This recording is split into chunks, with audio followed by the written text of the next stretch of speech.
سلام رفقا، امیدوارم که حال همگی خوب باشه. بچه من قول داده بودم که فیلترهای 1 دقیقه طلا رو بهتون بگم به چه شکل میتونید فعالش بکنید. ببینید من داخل نینجا تریدر رو که حالا آموزش دادم چجوری نصب بکنید، اینکه چجوری فوتپرینت و اینها رو هم بیارید آموزش دادم. و داخل اندیکاتورها میشیم، MZ پک رو انتخاب میکنیم، یه دونه فوتپرینت اینجا من اد میکنم. خب فوتپرینت من وقتی اد بکنم یه همچین چارتی برای من اضافه میشه. تنظیماتش بچه‌ها یکم در مرحله اول پیچیده است ولی خیلی سخت نیست، به مرور شما یاد بگیرید. من یه دونه لفت فوتپرینت دارم که اگر شما حالا یه کندل رو تصور بکنید، من قلممو بیارم.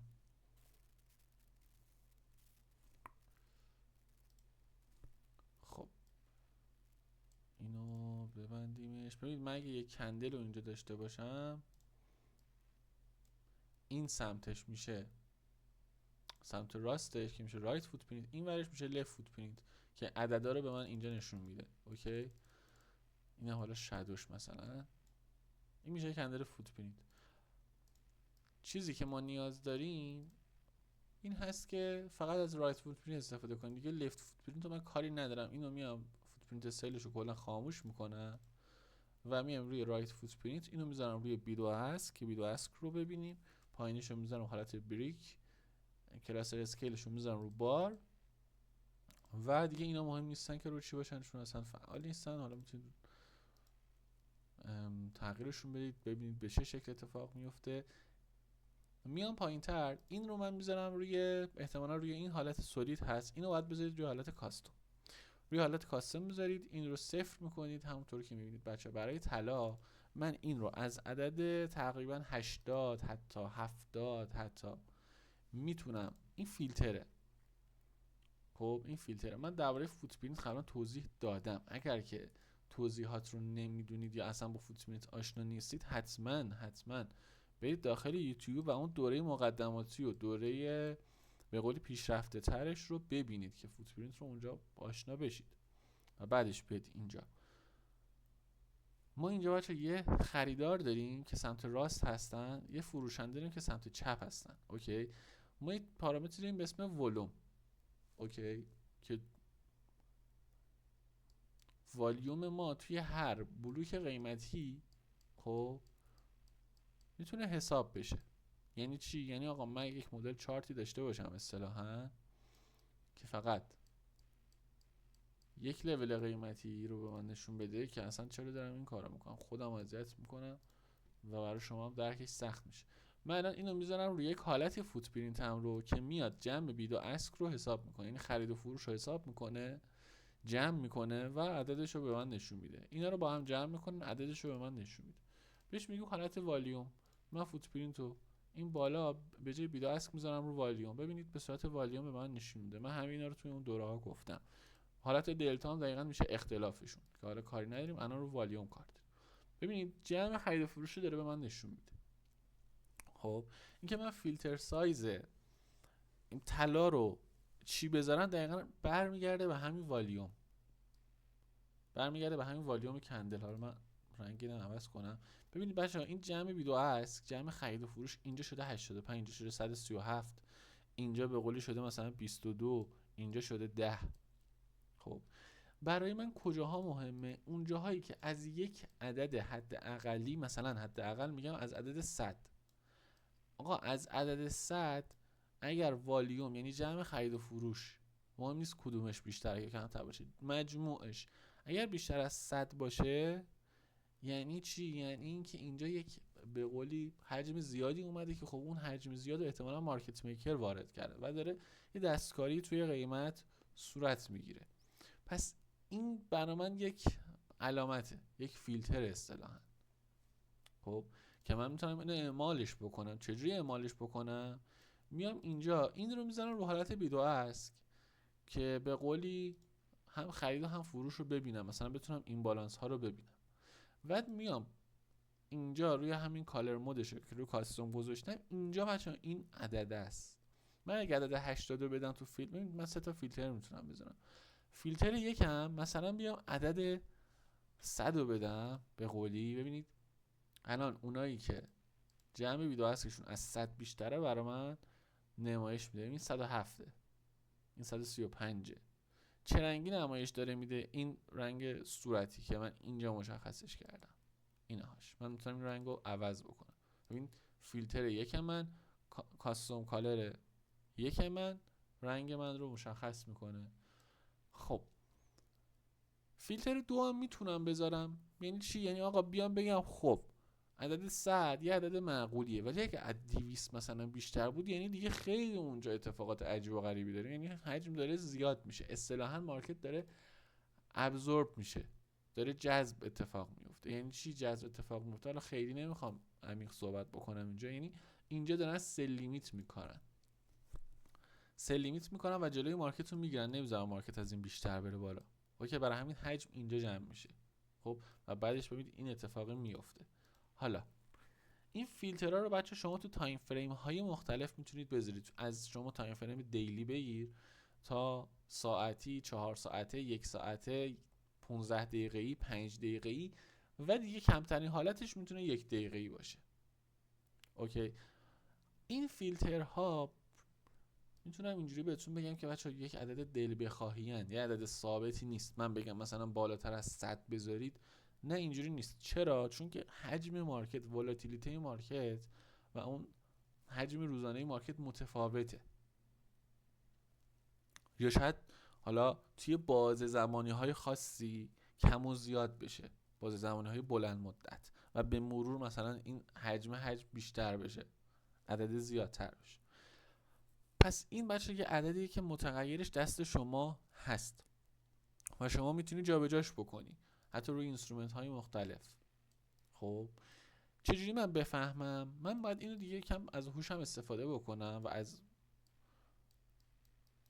عرض کنم خدمتتون قدرت تحلیلیم استفاده بکنم، بیام یک سری فیلتر برای مارکت قرار بدم. به عنوان مثال الان این ناحیه رو شما نگاه بکن، تو این روزی که مارکت ریزش داشته، میام اینجا نگاه میکنم، عدد 100 رو گذاشتم، میام آقا عدد 100 که گذاشتم تقریبا داره زیاد به من نشون میده. یعنی اینجا تو هر کندل یه عدد 100 هست. پس این خیلی نمیتونه عدد عجیب و غریبی باشه. مثلا بیام اینو یه کم بیشتر مثلا بکنم 150. اوکی، بکنیم 150. ببین الان کلا رفتن همشون. پس 150 عدد زیادیه. میتونم بهش بکنم مثلا 110. ببین یکم باز اضافه تر شد. مثلا میتونم بهش بکنم، خیلی گیر نمیدم که چه عددی باشه چه عددی نباشه، همین هول و هوش. ببین الان خوب شد تقریبا. شما نگاه بکنید اینجا جایی که این فیلتره وارد مارکت شد. وقتی من حالا یک مارکت رو اینجوری قرار بدم، من کجاها ترید میکنم؟ ببین اینجا به هر سبکی برای من یک سقفیه. مارکت اومد توی این سقف من و من میخوام سل بگیرم. چجوری بیام توی 1 دقیقه این کارو بکنم؟ ثبت میکنم اون فیلتری که من گذاشتم، مثلا عدد 100، 120 اینجا فعال بشه. بذارید مارکت رو لایو تصور بکنیم. پس این محدوده‌ای بود که من داشتم، مارکت اومد ثبت میکنم اون فیلتر فعال شه. مثلا اینجا یه فیلتر فعال شد. حالا من چیکار کنم؟ بای بگیرم، سل بگیرم؟ من مثلا قراره اینجا سل بگیرم به قولی.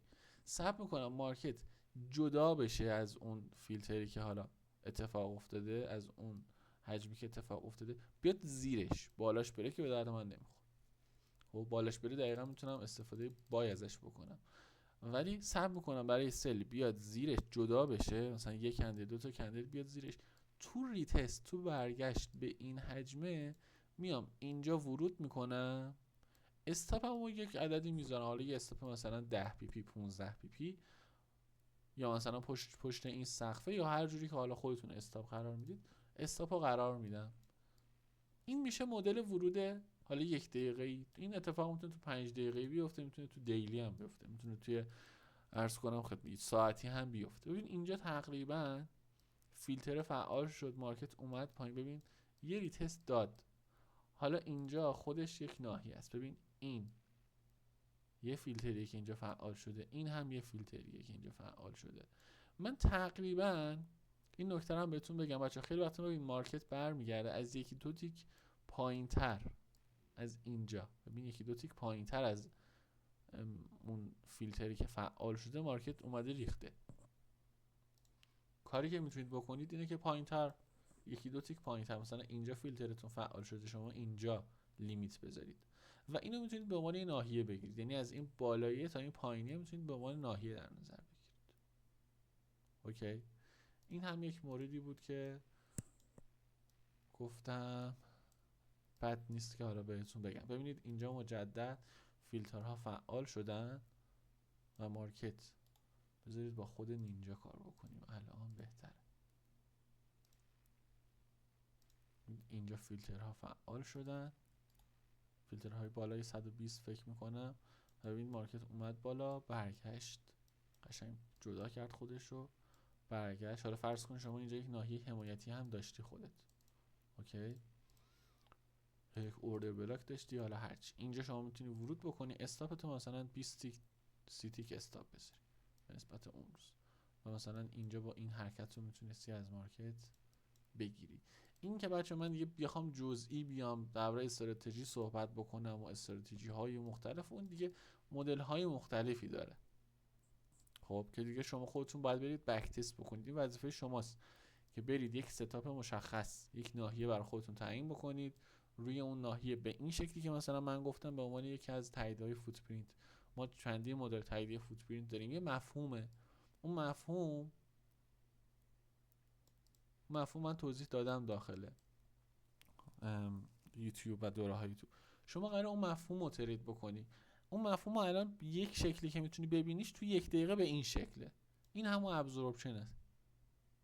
اوکی، حالا من این مفهوم رو میتونم تو چارت مثلا رنج هم ببینم به یه شکل دیگه، اوکی، و این همون مفهوم است. شما مفهوم به عنوان تاییدیه ورودته، یا مثلا اینو شما توی بوک مپ هم میتونی به عنوان تاییدیه در نظر بگیری. شما تو بوک مپ هم میتونی یک حالتی رو به عنوان عرض کنم خدمتتون تاییدیه برای ورودت در نظر بگیر. هر از فوتپرینت هم میتونی استفاده بکنی دیگه. فکر میکنم کافی باشه. الان مثلا اینجا شما مجدد این فیلترها رو داری، میبینی اینجا مارکت تستش کرده، اینجا دوباره فیلترات فعال شده، اینجا دوباره مارکت تستش کرده، و گفتم میتونی 2 تا حتی 3 تا فیلتر بذاری، هیچ اشکالی نداره. تنظیمات دیگه‌ش هم من بچه‌هاتون نشون بدم. تنظیمات دیگه‌ش رو هم اینجا خود کندل ها هستن که ما میتونیم یک سری پارامتر بالا و پایینشون ببینیم. من الان اینجا دارم ولوم رو میبینم با دلتا رو، ببینیم خاموششون بکنم خاموش میشن.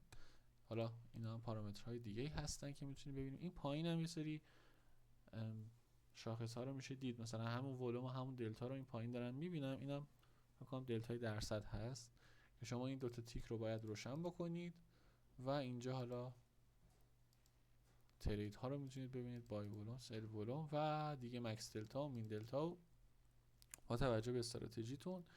این پایین هم من این حالاتی که ابزوربشنش رو خاموش کردم، این بالانس رو میتونید توی 300 یا 400 قرار بدید.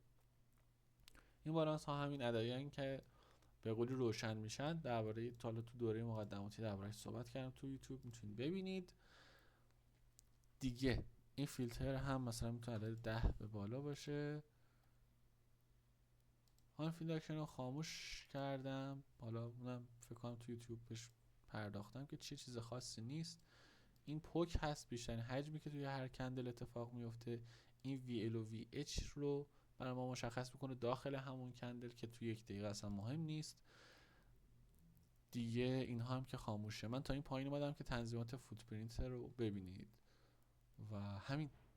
اینم از وعده‌ای که بهتون داده بودن در خصوص فیلترهای یک دقیقه‌ای طلا. عددش هم بهتون گفتم، اون که چجوری بخواید تنظیمش بکنید هم بهتون گفتم، بالا پایینش میتونید بکنید، و یک عددی که مثلا تو بک تست ها میبینید خوب کار کرده همون رو شما استفاده بکنید. حتی تو اینسترومنت های مختلف هم به همین شکل. ببین الان این عددها بالای 200 برای همین برای من همه رو روشن کرد و به قولی مارکت رفت پایین، ریتست بهش داد و ریزشی که دوره اتفاق افتاد. هم دیگه فکر نمی کنم نکته مونده باشه. خدا نگهدار.